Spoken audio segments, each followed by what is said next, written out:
جس گھر میں بچے پیدا کرتی ہے تو اس گھر میں کیا ہوتا ہے۔ اس کے علاوہ بلی کے حوالے سے کچھ دلچسپ حقائق بھی بتاؤں گی۔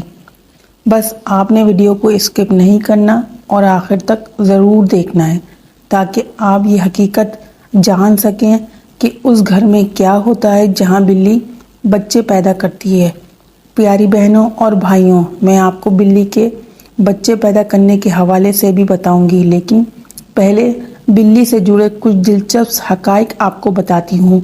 ایک سائنسی اندازے کے مطابق انسان نے بلی کو 10,000 سال پہلے سدھایا یعنی پالتو بنایا تھا، اور بلی آج کے دور میں سب سے عام پالتو جانوروں میں سے ایک ہے۔ بلیوں کو پہلے شاید اس وجہ سے سدھایا گیا کہ یہ چوہے کھاتی تھیں۔